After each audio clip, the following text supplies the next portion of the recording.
কোথাও স্কুলের ক্যাম্পাস জলমগ্ন, তো কোথাও রাস্তায় হাঁটু জল, কোথাও আবার রাস্তার অস্তিত্বই নেই। প্রতি বছরের মতো এবছরও বর্ষার শুরুতেই এই চেনা ছবি মালদহের পুরাতন মালদা ব্লকের শাহাপুর গ্রাম পঞ্চায়েতের বিভিন্ন এলাকায়, যার ফলে সমস্যায় পড়েছেন এলাকাবাসী থেকে শুরু করে এলাকার পড়ুয়ারা। একটু জল জমে, এই রাস্তায় গর্ত আছে অনেক, এই রাস্তায় বলার পরেও ঠিক করছে না। হ্যাঁ, অনেক সমস্যা হয়। কতদিন ধরে এরকম? দীর্ঘদিন ধরে এই সমস্যায় বলার পরেও ঠিক করছে না। ও আমাদের তো এখানে বিজেপি সরকার, বিজেপি মেম্বার আছে, এমএলএ আছে, এই তো অনেকদিন দীর্ঘদিন থেকে রাস্তাতে পড়ে আছে, কাজ করে না, তো কি করবো আমরা? হ্যাঁ, সমস্যা তো অবশ্যই। আন্দোলন হয়নি এমনটা নয়, রাস্তা অবরোধ, পঞ্চায়েত দপ্তর ঘেরাও, এমনকি ব্লক দপ্তর ঘেরাও পর্যন্ত হয়েছে, কিন্তু সমস্যার সমাধান এখনো হয়নি। সংশ্লিষ্ট গ্রাম পঞ্চায়েতের শিব মন্দির থেকে নাগেশ্বর পর্যন্ত প্রায় 1 কিলোমিটার রাস্তা দীর্ঘ কয়েক বছর ধরে বেহাল। অথচ এই রাস্তা দিয়েই দুইটি হাই স্কুল এবং একটি প্রাথমিক বিদ্যালয়ের পড়ুয়ারা যাতায়াত করে।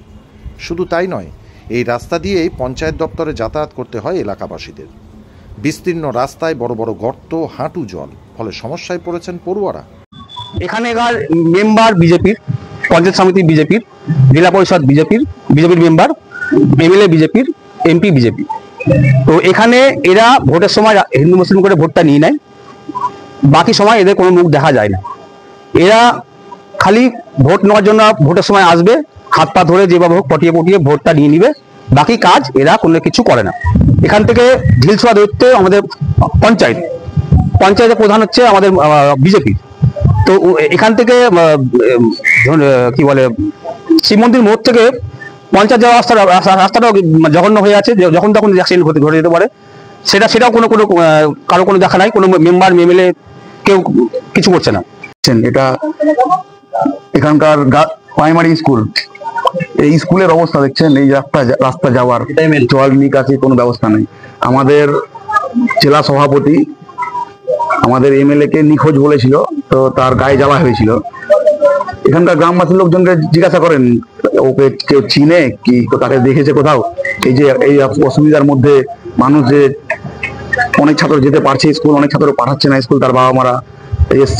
আমাদের যে নষ্ট হচ্ছে শিক্ষাটা, তার গায়ের জ্বালা তো অনেক আমরা দেখলাম, গায়ে জ্বালা ফুচকা পড়েছিল।